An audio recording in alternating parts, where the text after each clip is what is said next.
Moments with Dana Iswara.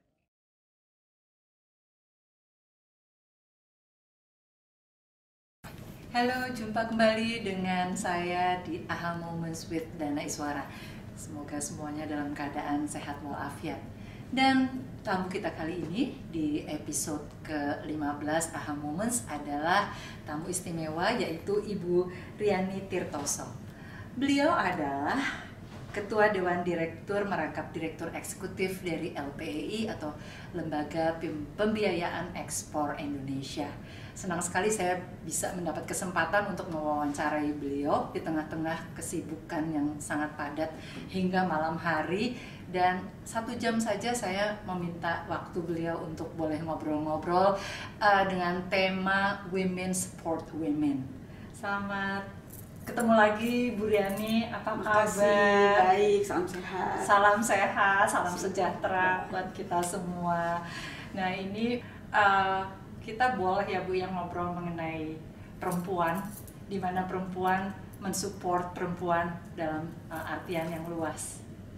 Nah pertama-tama tentu izinkan saya untuk mengucapkan selamat atas amanah yang baru saja diberikan kepada Ibu sekitar 3 bulan yang lalu. Mohon doanya, mohon supportnya. Semoga selalu lancar dan amanah ya Bu ya. Amin. Nah, jabatan yang Ibu emban sekarang ini mempunyai tanggung jawab yang luar biasa. Ibu melihat ini sebagai sebuah tantangankah? Dan kalau iya, seperti apa itu Bu? Oke, makasih. Pertanyaannya sederhana, tapi jawabnya nanti bisa panjang lebar. Jadi sebetulnya saya tuh sudah usia pensiun. Jadi waktu saya pensiun dari Bank Mandiri, ya saya sempat ada kegiatan dari Bank Mandiri juga selama 2 tahun perpanjangan kontrak gitu ya. Kemudian saya berpikir sudah selesai karena saya sedang ingin balas hutang selama sibuk ibu saya barangkali kurang terperhatikan ya. Tapi kemudian saya didaulat untuk bergabung ke LPEI dengan aspirasi untuk melanjutkan kontribusi kepada bangsa. Ya, LPEI itu kan lembaga pemerintah di bawah Kementerian Keuangan dengan fungsi yang saya bilang sangat mulia ya, karena membangun ekspor nasional dan eksportirnya, dan bukan cuma untuk korporasi tapi juga untuk UMKM. Nah, jadi dengan spirit merah putih ini adalah satu panggilan yang menurut saya tidak patut untuk ditolak. Ya, karena untuk bangsa, untuk negeri ini. Tujuannya mulia sekali. Betul. Tapi juga bisa dikatakan challenging karena kebetulan kondisi LPEI pada saat kemarin ini sedang memerlukan transformasi. Namun saya percaya tim LPEI sudah cukup kuat, ditambah lagi pengalaman dari kita semua pada saat transformasi yang lalu, pada zaman krisis keuangan perbankan. Kebetulan kita juga mengalami dan melakukan 2008 juga tahun sebetulnya waktu 98 ya. Iya, sebelum itu juga yang krisis besar 98 kemudian 2008. Jadi dengan pengalaman itu saya percaya apa yang pernah menjadi pengalaman masa lalu bisa kita manfaatkan untuk transformasi LPEI. Jadi itulah sebabnya mengapa saya akhirnya merasa memang saya harus bergabung di LPEI ini. Kira-kira gitu sih Mbak. Mulia sekali ini amanah yang diembankan ke Ibu, dan juga besar tanggung jawabnya ya Bu ya. Sangat besar. Sangat besar. Nah, dalam bahasa sederhana Bu, seperti apa sih fungsi dari LPEI ini? LPEI ini kita perlu perkenalkan kepada masyarakat luas karena mungkin banyak yang belum tahu, kecuali yang di circle yang hari-hari kita memang ketemu, yaitu perbankan, lembaga keuangan, nasabah-nasabah ekspor gitu ya. Tetapi sebetulnya ada banyak sekali hal yang bisa dilakukan oleh LPEI dalam konteks ekspor ini melalui mandat yang diatur oleh undang-undang. Jadi LPI ini dibangun oleh undang-undang. Oh iya, seperti apa Bu? Jadi ada pembiayaan, kemudian penjaminan, asuransi, dan jasa konsultasi. Nah ini yang selama ini dikenal barangkali cuma soal memberikan kredit ya. Iya. Padahal dengan kemampuan atau dengan mandat penjaminan dan asuransi, kita juga membantu perbankan atau lembaga keuangan untuk kita berikan jaminan sehingga mereka berani juga bersemangat untuk memberikan pembiayaan kepada eksportir. Kalau tidak ada penjaminan barangkali pricingnya lebih mahal, atau kalau tidak ada penjaminan barangkali mereka tidak berani untuk memberikan pembiayaan. Jadi itu yang barangkali perlu diketahui oleh masyarakat. Tapi yang paling menarik menurut saya adalah bisnis jasa konsultasi. Oh, jadi menyediakan ini jasa konsultasi. Nah, pasti Mbak Dana mengira jasa konsultasi itu cuma advisory. Iya, kemudian sebagai awam itu tadi yang dipikirkan. Satu itu, kedua training. Nampaknya paling di situ ya. Padahal jasa konsultasi ini adalah bagian dari bisnis modelnya LPI untuk menjadikan new eksportir ini betul-betul jadi stabil dan kuat dalam membawa produk lokal kita ini ke dunia, ke global. Apa yang kita lakukan? Kita ada kolaborasi dengan kementerian, lembaga, perusahaan-perusahaan, termasuk special mission vehicle kementerian keuangan lainnya, dengan berbagai banyak bentuk kolaborasi sehingga kita bisa bikin mereka tersertifikasi. Kalau produknya sudah tersertifikasi pasti quality bisa dijamin, continuity-nya. Kemudian mereka bisa ekspor perizinan. Nah, perizinan kita dibantu oleh Kementerian Keuangan khususnya Bea Cukai. Belum lagi kita dengan kementerian, dengan kedutaan besar, atas perdagangan, kita bisa ada business matching. Jadi bukan cuma dilatih, bukan cuma diberikan pencerahan, tapi juga kita ada hand holdingnya. Nah ini yang kita lakukan secara terstruktur, dan harapannya setelah mereka betulan menjadi kuat, menjadi eksportir tahan banting dan jelas modal yang diperlukan itu jadi lebih luas, lebih terbuka. Karena perbankan jadi bisa membiayai secara lebih agresif ya. Juga mungkin yang terpikir bagaimana membantu mereka untuk melakukan misalnya pelaporan pajak. Sangat betul. Karena untuk awal itu kan susah ya. Itu juga menggandeng misalnya Ditjen Pajak. Oh iya, betul. Ya. Bukan hanya untuk laporan pajak, bahkan mereka juga dibantu bagaimana membuat laporan keuangan. Karena tanpa itu mereka jadi nggak terbiasa tertib ya, jadi nggak terbiasa disiplin. Betul. Kita juga berikan pelatihan dan ada aplikasi lah ya yang bisa dimanfaatkan untuk membuat pencatatan. Iya. Nah sekarang kembali ke masalah women support women. Perempuan di dalam sektor perekonomian Indonesia itu mempunyai peran yang sangat signifikan sebagai motor penggerak di bidang UMKM terutama.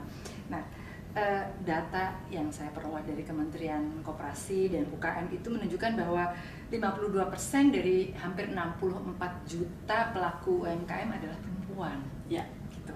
Nah, mereka punya persoalan, tapi misalnya ketika bisnisnya sudah mantap, mereka sudah menguasai lapangan dan misalnya buyers dan ingin naik kelas, ada hambatan di sana. Termasuk mungkin juga urusan mendapatkan kredit dari perbankan dan lainnya.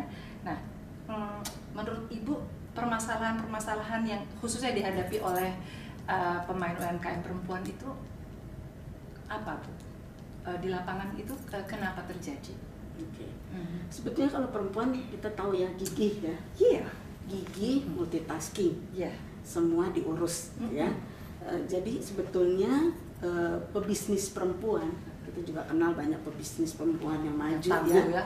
Itu bisa jadi contoh gitu ya. Bahwa perempuan itu sebetulnya mereka ulet, mereka tangguh, mereka multitasking. Jadi sebetulnya tidak ada alasan untuk meragukan kemampuan perempuan untuk mengembangkan bisnisnya dan disupport oleh perbankan. Ya. Tapi memang perempuan ini di stereotyping, Jadi lemah. masih masalah stereotip ya, Bu? Ya, tidak lemah karena antara lain ada keluarga, ada prioritas yang barangkali akhirnya membuat tersentuh kemudian menghentikan usahanya gitu ya. Betul. Namun demikian semakin kesini saya melihat karena edukasi, juga karena ada banyak support yang diberikan, akhirnya perempuan saya lihat sekarang sudah lebih berani untuk melit bisnisnya. Ya. Di dalam mengambil Langkah-langkah strategi berikutnya, karena ada asosiasi, Iya. ya kan, kemudian ada dari berbagai kementerian juga berikan fasilitas untuk coaching klinik, Ya. seperti itu ya. Jadi saya bilang much better ya kondisi periode sekarang dibandingkan di masa yang lalu. Di masa yang lalu. Ya. Betul. Nah, sekarang tantangannya buat kita, terutama buat LPI adalah ya kita makin perbanyak program-program yang meningkatkan peranan wanita. Seperti apa, Bu, Salah programnya? satunya kita tuh di awal membangun desa devisa. Desa devisa. Desa devisa. Wah, menarik sekali. Nah, kenapa kita sebut dengan desa devisa? Karena di desa itu ada komoditi andalan mereka yang sebetulnya bagus, tapi mereka tidak bisa mengekspor. Padahal potensinya permintaannya di pasar luar negeri itu baik sekali. Oh ya. Salah satu contohnya adalah kakao. Ada di desa Jembrana, Bali. Itu wanita-wanita. Pimpinan informal leadernya itu wanita. Dan mereka kita bantu, kita fasilitasi dengan program jasa konsultasi tadi, termasuk kita buat mereka punya sertifikasi quality sehingga mereka bisa menjual biji kakao yang terfermentasi. Jadi bukan biji kakao aja tapi sudah difermentasi dengan standar ekspor. Ya. Kemudian yang sekarang ini sedang kita akan coba kembangkan, mereka tidak ekspor dalam bentuk biji fermentasi, tapi kita mau mereka dalam bentuk chips. Sehingga lebih mudah kemasannya, lebih awet, yang pasti harga jualnya lebih tinggi. Dan ada standar tertentu ya, standar. Betul, seperti betul. kalau kopi juga kan ada standarnya Ya. di New York seperti apa. Ini Betul. kakao juga pasti Betul. punya standar. Kemudian yang lainnya program yang melibatkan banyak perempuan, Tenun Gresik. Tenun Gresik itu masuk juga. Masih jadi. ada 200 perempuan di situ. Oh iya. Jadi saya bilang LPI memang punya tugas juga ya untuk memfasilitasi pebisnis perempuan ini dalam konteks kita membuat desa devisa. Jadi dari sisi objektifnya jelas, memang kita sesuai fungsinya adalah untuk eksportir. Kita buat mereka itu menjadi eksportir, bukan hanya di desa ini, tetapi kita berharap juga desa lain bisa kita rangkul. Tapi tentunya kita tetap jaga kualitas, kuantitas sesuai demand-nya, sehingga tidak banyak yang ikut-ikutan. Nanti akhirnya jadi kualitas tidak dijaga dan harganya juga jatuh. Betul. Jadi itu yang mungkin mereka tidak punya informasi, mereka tidak punya data. Nah, itulah tugasnya LPI supaya para ibu-ibu ini selain dia bisa menjalankan fungsinya sebagai ibu rumah tangga, tapi juga sebagai businesswoman itu tidak sulit, karena semuanya sudah bisa secara struktural itu tersedia buat mereka. Gitu. Ini artinya juga termasuk mereka yang belum berorientasi ekspor, tetapi LPI melihat ada mutu di sana, itu kemudian diberikan diberikan pengarahan mungkin bahwa ini adalah sebuah modal yang baik untuk menjadi komoditas ekspor gitu. Betul. Dan baru dari situ bergulir. Jadi banyak ragamnya approach yang kita lakukan di LPI. Ada yang seperti tadi yang Mbak Dana sampaikan. Karena mungkin juga berguna untuk mereka yang memang hanya mengerjakan saja, tapi terus kemudian menjual. Betul. Menjual di pasar tradisional. Betul. Untuk berpikir ekspor tuh, aduh kok nggak berani lah. Nggak mungkin ya, kayaknya mimpi ya. Berpikir, betul. Jadi dimungkinkan.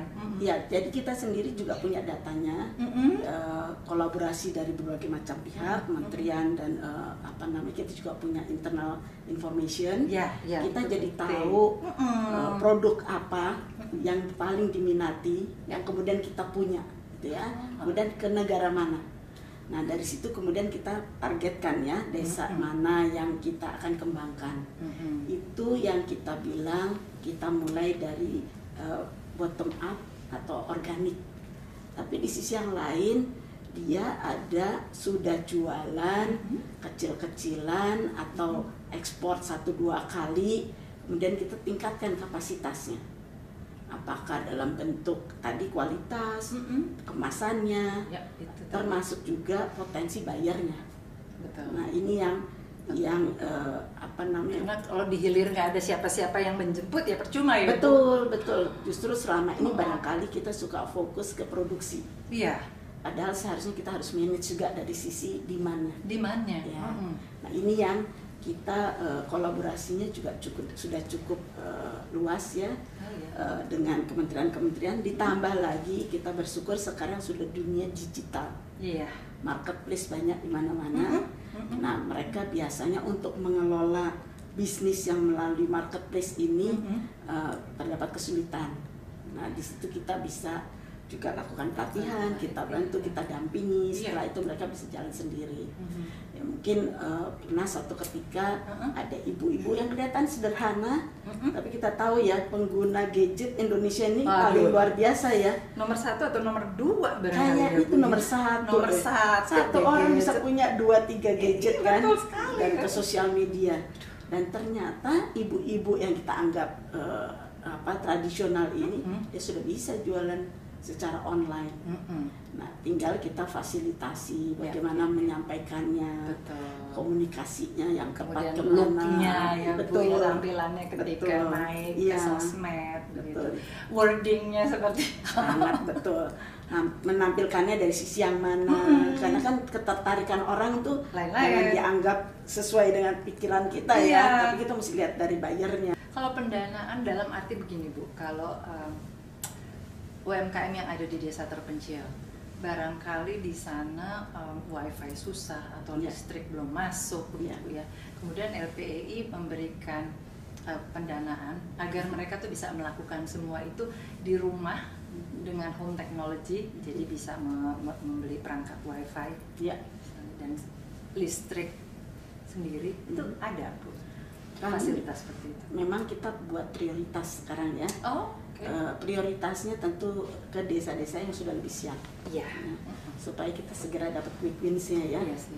Karena kan mau tidak mau kita utamakan untuk perolehan devisa, untuk pengembangan ekonomi nasional ya. Tapi untuk desa-desa yang kebetulan memang belum siap, kita tentu kolaborasinya dengan kementerian. Mereka punya alokasi budgetnya. Kemudian ada Special Mission Vehicle di bawah Kementerian Keuangan yang juga fokus ke area infrastruktur.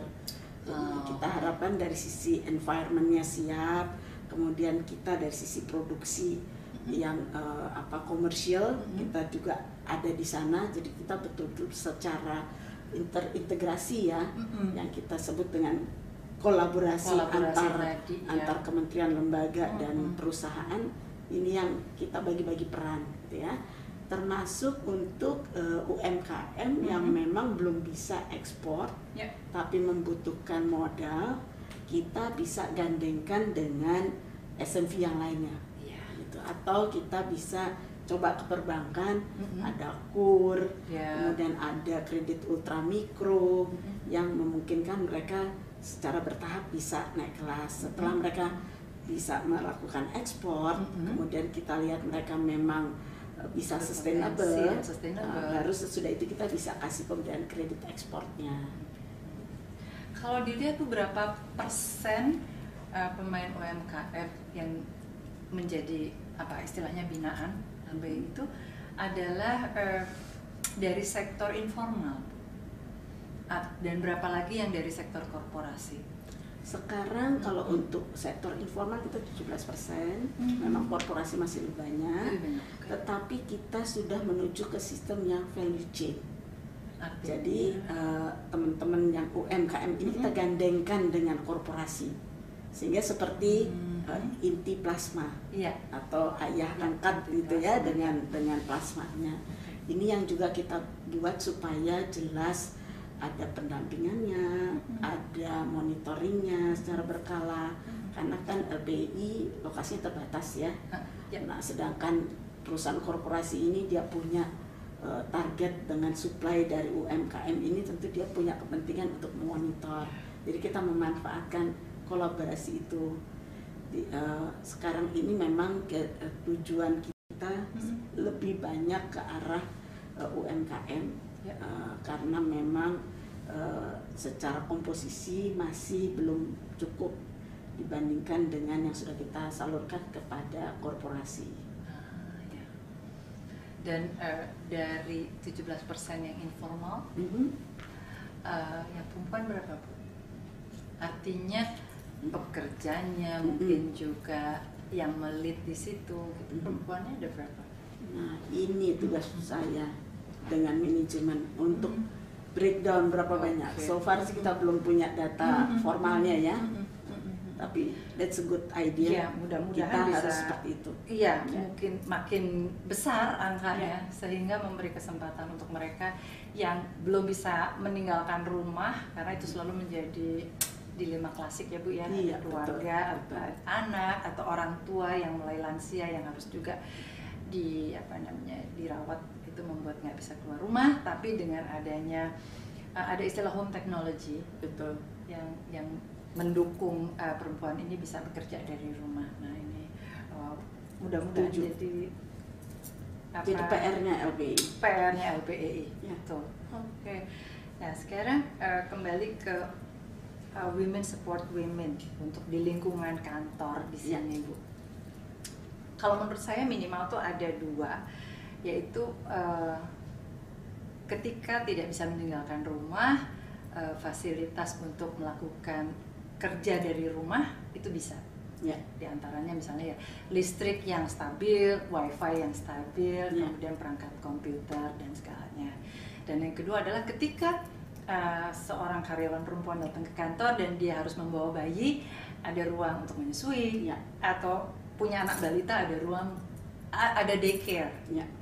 Saya rasa dulu di Kementerian Keuangan itu sudah ada ide mengenai daycare untuk para karyawan muda yang punya anak. Di sini bagaimana, Bu?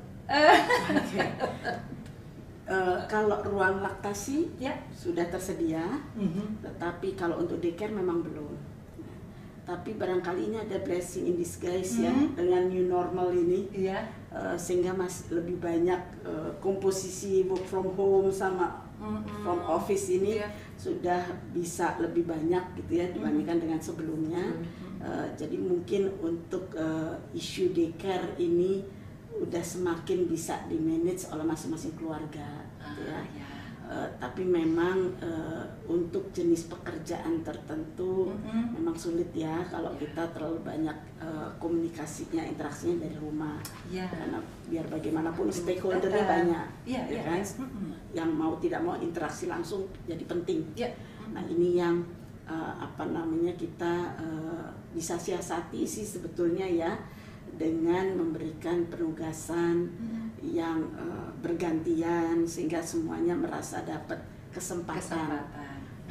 Tapi menurut hemat saya dari sisi physical support nampaknya para ibu-ibu rumah tangga yang yang aktif ini tidak terlampau ada masalah sebetulnya mereka gitu ya, terutama di segmen menengah ke atas. Tapi justru lebih banyak support dalam artian moral, guidance, we talk to each other, di mana kita pada saat-saat tertentu kita perlu perhatian lebih gitu ya, Iya. tapi kita sibuk sana sibuk sini. Tapi kalau kita bisa terbuka bicara, kita punya sahabat di kantor atau atasan bisa diajak bicara, menurut saya itu yang justru Betul. lebih penting. Itu support. Sangat menguatkan Sangat kita menguatkan. dan kita juga bisa punya banyak alternatif. Nah itu juga yang mungkin ya kita perempuan ya, jadi sudah Itu tahu. kelebihannya. Itu kelebihan nurturing. Yes, jadi kita tahu persis situasi itu seperti apa. Iya. Bahkan saya suka bilang, anak-anak suka diajak ke kantor. Bilang gitu. Kenapa? Supaya mereka tahu ibunya tuh di kantor ngapain. Mereka juga bisa belajar.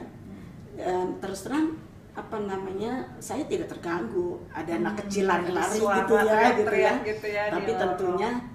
saya yakin mereka gantian gitu ya, dan situasi juga beda-beda. Iya. Jadi saya lihat saya nggak perlu batasi bikin aturan. Sekarang siapa yang ke kantor bawa anak tuh nggak perlu, karena udah naturally mereka Iya. bisa memanfaatkan kantor untuk kepentingan ini ya, balancing kalau Iya, kondisi antara keluarga sedang dan ya tuntutan sedang pekerjaan. emergency gitu ya. Jadi saya katakan, kan terutama ibu saya kebetulan anaknya itu 13. Oh, aduh. Ini keluarga besar produk lama kan? Produk Bu? lama 13. Lalu yang perempuannya itu ada 9. 9 dari 13. Aduh, Dan luar ibu saya pegawai. Ibu 91 tahun. Yes, sekarang 91 tahun. Ya. Jadi ibu saya pegawai, anaknya banyak, dan ibu saya tuh punya filosofi perempuan harus produktif. Luar biasa. Jadi walaupun misalnya kita nggak kantoran seperti saya, ada kakak saya yang punya bisnis di rumah, butik gitu, itu yang ibu saya mau. Jadi nggak ada, bukan kita tidak apresiasi full time mother, tetapi ibu saya itu berpikir kalau kita produktif, kita ada banyak yang bisa kita diskusikan. Quality dari komunikasi jadi berbeda, lebih beragam gitu ya. Jadi ibu saya mencontohkan hal seperti itu. Jadi ya saya juga di kantor saya share values ini kepada teman-teman saya, bahwa kalau kita tetap produktif, kita apa yang kita alami di kantor kita share pada anak-anak, anak-anak jadi juga tahu etos kerja, values-values yang akhirnya membuat mereka jadi bisa survive nantinya gitu ya, dan tahu bagaimana mengatasi. Betul. Itu juga tadi Ibu bilang bahwa Ibu bekerja, kakak-kakak juga yang tidak bekerja di sektor formal punya kesibukan di rumah yang menghasilkan. Apakah pengalaman dulu ketika Ibu tumbuh remaja melihat Ibu yang berputra 13 tapi masih bekerja kantoran itu menjadi suatu modal buat Ibu? Sangat. Mengapa? Karena saya lihat dari kecil gitu ya, bagaimana ibu saya memprovide everything, dari pagi, bangun jam 4 pagi, siapin untuk sarapan, ada bagian makanan untuk sarapan, kita sudah siap, nanti yang untuk makan siang juga udah siap. Jadi kita pulang sekolah nggak ketemu ibu, tapi kita tinggal buka lemari, di lemari ada makanan gitu ya. Nanti ibu saya pulang sore, kemudian nyiapin untuk makan malam, tapi nggak lama kemudian pergi lagi dengan ayah saya untuk second jobnya. Oh iya. Jadi dan tapi yang paling saya admire untuk orang tua zaman dulu, bagaimana bapak dan ibu saya, mereka betul-betul partneran. Jadi nggak ada cerita misalnya nih saya pengen A, bilang sama ibu saya langsung dikasih gitu ya.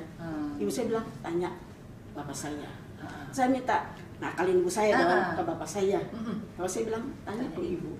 Jadi nggak bisa tuh kita playing around gitu ya. Jadi kekompakan orang tua itu penting. Betul. Gitu ya. Itu jadi ini sekali ya buat ibu juga ya. Sangat. Dan itu juga yang membuat saya harus meyakini bahwa saya dapat support dari suami. Kemudian pada saat saya ambil penugasan ini, saya juga kan anak-anak kebetulan udah usia 22 nih sekarang. Saya termasuk yang terlambat nih. Tapi anak saya kemudian saya tanya, mereka izinkan. Jadi saya tenang. Nah, persoalan Karena ibu kan suka harus pulang malam. justru itu. Nah, kemudian persoalan berikutnya, ibu saya nih. Ibu tinggal ibu Tadinya saya tuh tinggal di Bintaro, ibu saya di Manggarai. Iya. Saya gantian dengan kakak dan adik saya merawat ibu kan. Karena kita nggak mau pakai sitter gitu, kita mau rawat sendiri, jadi kita gantian. Nah, tetapi kemudian saya ada pekerjaan ini, alamat saya nggak bakalan mudah untuk ketemu ibu saya kan. Iya. Saya minta izin suami, saya bilang kita pindah yuk ke rumah mami. Oh iya. Suami saya bilang oke. Jadilah kita sekarang Ibu pindah. yang boyongan ke Kita rumah boyang ibu. ke rumah ibu saya. Kebetulan ada pavilion, ya saya tinggal di pavilion itu sama suami saya. Luar biasa. Ketika ibu lagi mengemban amanah begini berat, tapi Support dari keluarga memang luar biasa. support Iya. dan juga ibu baktinya Ibu Riani ke ibu juga harus dicontoh. Harus dong. karena apa namanya, Ibu tidak bisa dari begini kecil tanpa support. sangat. Dari Jadi orang bisa tua. dibilang ya role model saya yang pertama ya ibu saya. Baru kemudian di dunia kerja saya ketemu sama orang-orang hebat, Iya. termasuk Mbak Dana. Aduh, Bisa jadi alhamdulillah contoh. saya juga kagum sama ibu. Kemudian yang lain-lain yang kelihatan, yang saya bilang luar biasa. Saya mungkin nggak bisa seperti wanita hebat itu. Ibu hebat. Aduh. Kenapa? Karena saya tuh nggak punya hobi loh Mbak Dana. Hobi ibu? Kerja. Aduh, keren banget. I wish. Dan Hobi saya kerja. ngurusin orang. Ngurusin orang. Karena itu ibu- juga positif ibu. Aduh. Seperti apa bu ngurusin orangnya? Kalau boleh diceritakan. Mulai dari ibu saya nih, Mm-mm. kita di rumah misalnya punya pohon mangga, padahal cuma berbuah 7.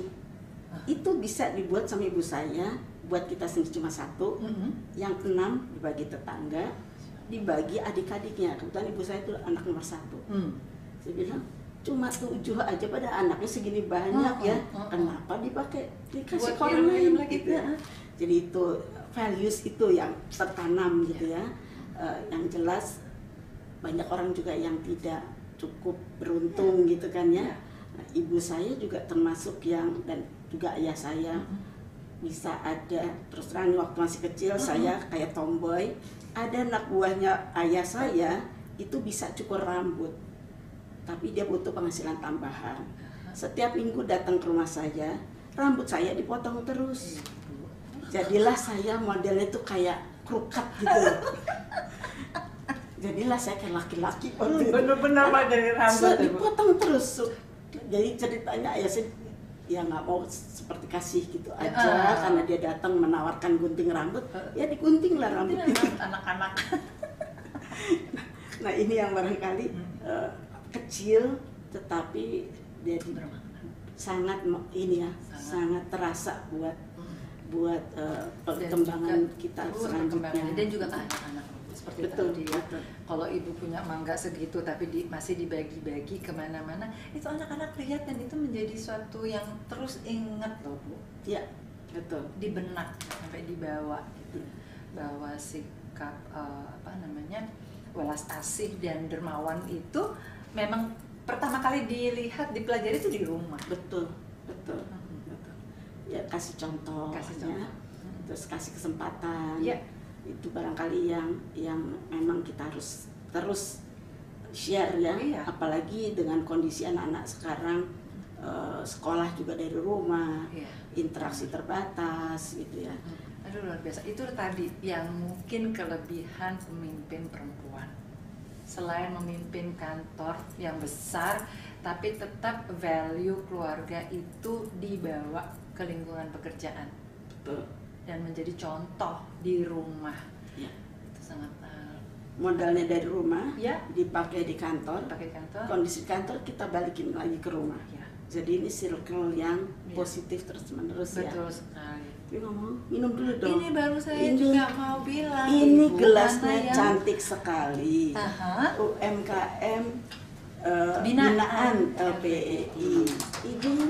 Dari mana ini bu? Ini motifnya Jogja ya Mbak Maria ya.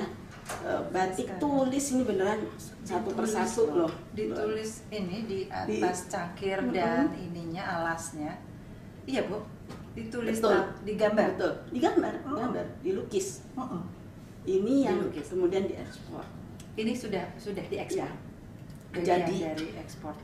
orang asing itu value sekali pekerjaan yang betul-betul dilakukan dengan tangan ya, bukan yang fabrikasi. Betul. Jadi kita ikut Ini promosikan. ada added value-nya soalnya. Sangat. Dan satu, tangan-tangan terampil, artistik, jadinya kayak begini. Iya. Admire ya. Betul. Ini yang saya bilang saya nggak punya hobi, saya nggak punya Ngerjain kebiasaan. orang. Padahal ibu saya itu bukan cuma pegawai kantoran, masak jago, menjahit jago, bisa kasih direction kepada tukang listrik, tukang bangunan, lengkap itu semua sebagai perempuan, sebagai laki itu bisa. Membesarkan 13 anak, 13 anak. ngurus suami. Yes. Aduh, terus sekarang anak-anaknya sukses seperti ibu. Dan Alhamdulillah. ibu alhamdulillah masih lihat ibu Alhamdulillah. sukses Yes. di tempat yang sekarang. Dan sekarang kalau pagi saya tanya sama ibu saya, Mami, aku mau kantor, mau anterin nggak? Mau. Oh iya. Jadi ikut antar nggak ke kantor, saya di drop terus pulang. Jadi dia lihat ini kantor kamu, oh, bagus Iya. banget. Gitu. Betul. Aduh. Nanti kalau saya pulang, kok nggak telepon? Oh maaf, aku apa namanya tadi nggak sempet telepon. Kenapa Mami minta ditelepon? Kalau kamu telepon kan Mami bisa jemput. Jadi kelihatan ya happiness-nya di situ. Dan gitu ya. bangganya sama Iya. ibu berarti. Ya ampun. Alhamdulillah. Pasti. Alhamdulillah. Makanya ibu juga begitu sama ibu, bektinya kalau istilah orang Jawa, bektinya, karena tahu bahwa sangat diapresiasi oleh ibu. Betul. Pencapaian ibu. Ya. Ya, Alhamdulillah. senang masih bisa, 91 masih tahun. sempat bisa ini ya, bisa lihat, Berbakti. bisa. Betul. Memberikan kebahagiaan. Iya. Kalau ini binaan bukan Bu? Hmm, Ceritanya. yang namanya Ini pajangan. LPEI, Ini pajangan. kan? betul. Ini LPEI ini semua produk binaannya itu kita tampilkan. Jadi di lantai 1 itu ada tempat yang untuk kita display produk-produk UMKM kita, Oh ya. yang untuk orientasi ekspor. Terus di lantai 1 juga dipakai untuk pembinaan yang tadi saya cerita. Ya. Dan di situ juga disiapkan data komputer sistem yang terintegrasi sehingga informasi-informasi itu ada di situ dan mereka bisa Manfaatkan. akses. Ya, Akses. betul. Jadi memang LPI ini dipilih lokasinya di tempat yang strategis. Oh, ada alasannya ini. Ini di kawasan SCBD. Iya, strategis. Mereka yang Untuk tahu. pertama mudah aksesnya, Ya. kedua mengangkat harkatnya UMKM juga. Mereka Iya, bisa ada di tempat ada di megah tempat ini. yang seperti ini Iya, gitu iya, kan. iya, Jadi betul. mereka waktu Betul berinteraksi sekali. dengan importir pembeli dari luar, mereka merasa confidence-nya confidence. ada. Betul. Karena juga di backup oleh LPEI yang bonafit. betul, betul. Ya, Baik. Satu lagi, Yes. kalau boleh tanya, hobi sudah tahu. Hobinya kerja sama ngerjain orang. Ngerjain yang membuat bahagia. Ibu punya me time kah di antara kesibukan yang padat ini? me time. Saya kalau pergi jalan-jalan nggak bisa sendiri. Jadi saya tuh nggak cari me time. Oke. Jadi kalau saya pergi ya harus dengan anak-anak saya, sama suami, sama ibu saya. Again, I like to ngurusin, memperhatikan. Jadi malah saya kalau pergi sendiri nggak ada yang saya urusin. Aneh Saya gitu ya. nggak multitasking kayak gitu, saya malah aneh. Gitu ya. Ada yang kehilangan. Jadi kalau misal mau jalan-jalan ya mereka harus siap. Mereka bersedia. Kalau mereka nggak bersedia ya nggak jadi pergi. Cari waktu lagi. Mending hari lain. Baik Ibu Thank you, Riani, Mbak. thank you so much. Ini kehormatan buat AHA Moments bisa ngobrol. Mudah-mudahan nggak garing ya.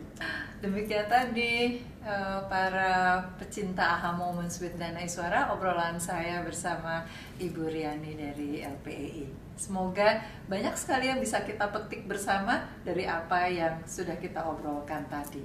Sampai jumpa di episode berikutnya. Untuk sekarang, salam sehat selalu.